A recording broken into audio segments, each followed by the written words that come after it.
बच्चों, बिहारी लाल कहते हैं एक नायिका ऐसी है कि 5 तोला 50 ग्राम की साड़ी पहनी है। जरा सोचो, शरीर है 60 किलो का, साड़ी है 50 ग्राम का, कैसा शरीर होगा उसका। और साड़ी क्या उसको जाल पहनी है, एक प्रकार से नेट जाल। सहज माने सहजता से, श्वेत माने सफेद रंग का, 5 तोलिया माने 5 तोले। एक तोले में 10 ग्राम होता है, 5 तोले में 50 ग्राम। एक नायिका सहजता पूर्वक श्वेत माने सफेद रंग की 5 तोले की साड़ी को पहनने पर अति छवि को उसकी शरीर की सुंदरता बहुत खूबसूरत लग रही है।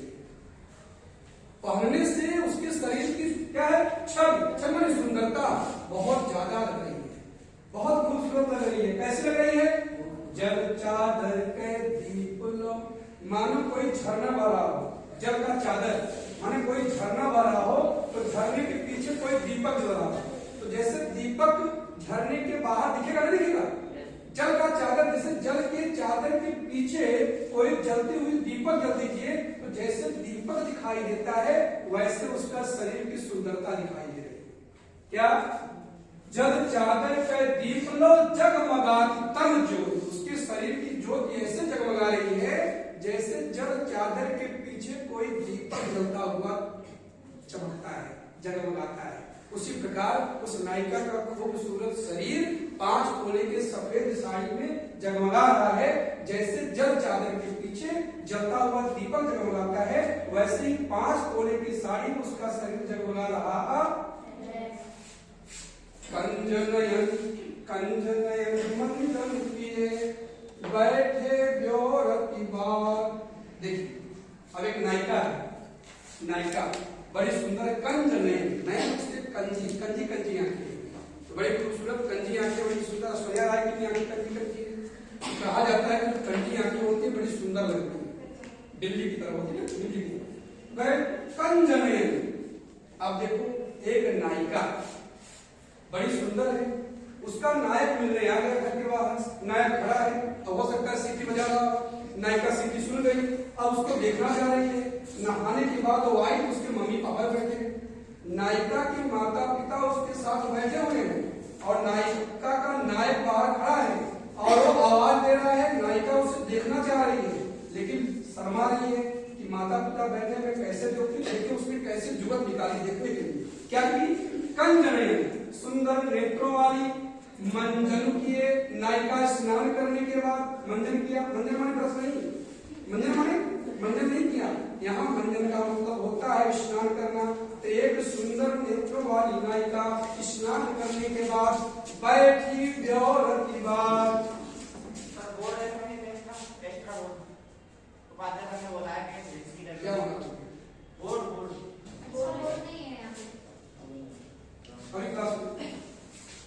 तो सुंदर नेत्रों वाली नायिका स्नान करने के बाद अपने बालों को ऐसे ही झाड़ रही है, बालों से पानी सुखा रही है। समझते हो? नायिका स्नान करने के बाद कुछ लोग क्या लेती हैं, हाथों से बाल, या कोई डंडी लेकर डंडी से ऐसे ब्योरत माने सुलझाना, ब्योरत बार माने हेयर क्या करे, ब्योरत माने सुलझा रही है। तो कच अंगुली बीच दीक्षित है। तो अब मम्मी पापा बैठे हैं, तो पूरे लंबे लंबे बाल हैं, बालों को चेहरे के सामने उसने पूरा कर दिया और उसका कच अंगुली थे दीक्षित है। कैसे अपने नायक को देख रही है? कच अंगुली, कच माने बाल, बालों को अंगुलियों से ऐसे फाड़ दी, फाड़ में कच अंगुली बीच दीक्षित है, दीक्ष माने नेत्र। तो बालों को अंगुलियों से फाड़ करके चितवती नंद कुमार, वो भगवान श्री कृष्ण को नायिका देख रही है। या राधिका की लो, राधिका जी स्नान करने के बाद अपने बालों को सुखा रही थी, तभी कन्हैया बाहर आ गया और कन्हैया को राधिका जी देखना चाहती है। तो उन्होंने देखने की एक जुगत निकाली। कैसे जुगत निकाली कि कच्चे अंगुली बीच दीक्षित है, बालों को अंगुलियों से ऐसे फाड़ दिया और फिर कन्हैया को चितवती नंद कुमार, और श्री कृष्ण का चितवन कर रही है, दर्शन कर रही है, श्री कृष्ण का दर्शन कर रही है, श्री कृष्ण को अपने नेत्रों से देख रही है। नहीं समझ में? बिहारी लाल श्रृंगार इसके लिए बड़े प्रसिद्ध हैं। इन्होंने ऐसे ही कहा था कि गागर में सागर कर दिया। वास्तव में श्रृंगार की पराकाष्ठा को पाकर अगर देखा जाए, इतना सुंदर कोई लिख ही नहीं सकता। एक नायिका नायक को देखने के लिए कैसे जुगत निकाली। जरा देखो, सिखा रहे हैं कि भाई अब लज्जा एक शर्मीली लड़की को भाई कुछ नहीं देखे कि देख तो भाई मम्मी पापा कहे किसको देख रही थी, उसने क्या किया कि बाद में मेरी बिटिया बात सुखा रही है और आराम से देख रही है, तो कच्च अंगुली बीच में चितवन की समझ में गया। एक नायिका, वो नायिका अपने प्रियतम के वियोग में इतनी बावली हो गई है, इतनी बावली, एक प्रकार ताप गई, अपने प्रियतम के वियोग में उसके शरीर का ताप इतना अधिक बढ़ गया, इतना अधिक बढ़ गया, उसके बगल उसकी सहेली बैठी है, उसको गर्मी लगने लगी।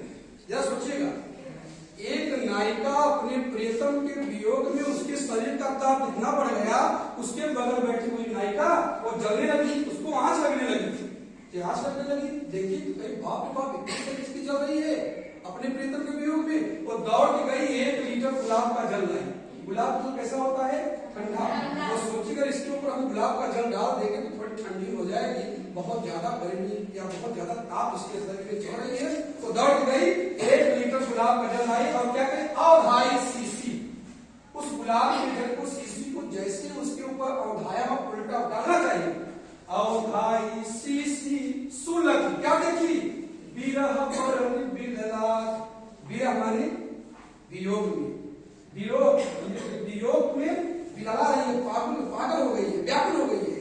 एक नायिका अपने प्रियतम के वियोग में इतनी व्याकुल हो गई है कि उसके शरीर की ताप इतना बढ़ गया, उस ताप को दूर करने के लिए एक नायिका 1 लीटर गुलाब का जल आई और जैसे गुलाब का जल उसके शरीर के ऊपर डालने का प्रयास किया, बिच ही सूखी गुलाब, बाप रे बाप। बिहारी कहते हैं एक बूंद गुलाब का जल उसके शरीर पे नहीं पड़ा, बीच में ही सब सूख गया।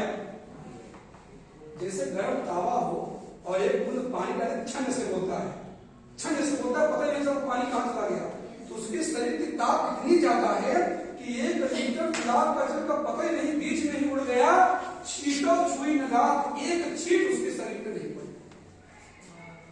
अब वियोग की पराकाष्ठा बिहारी, इससे ज्यादा कोई लिख ही नहीं सकता, इससे ज्यादा हिंदी साहित्य में कोई लिख ही नहीं सकता कि वियोग का इससे बड़ा वर्णन क्या हो सकता है, इससे बड़ा कुछ हो सकता है क्या?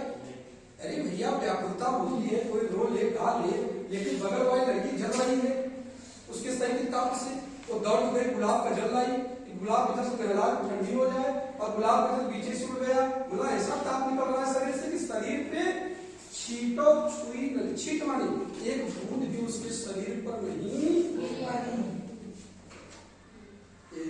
बिहारी की अतिशयों की हाइपरबोल करती है और हाइपरबोल अलंकार है।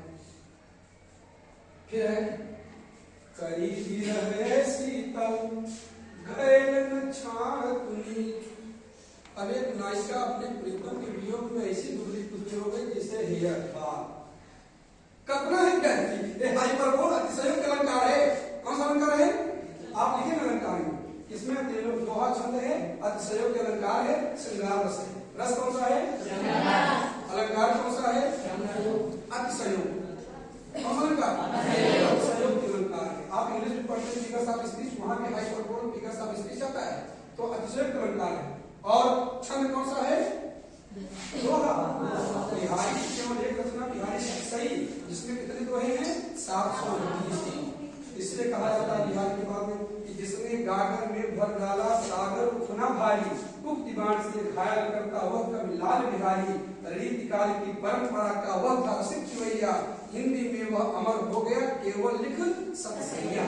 केवल एक रचना है बिहारी की, दूसरी कोई रचना नहीं लिखा जीवन में, सतसैया। और सतसैया लेकर के कक्षा 9 से लेकर के एमए तक पीएचडी तक के लोग पढ़ते हैं बिहारी, इतने प्रसिद्ध कवि है बिहारी। तो बिहारी कोई आसान नहीं, समझने वाली बात है।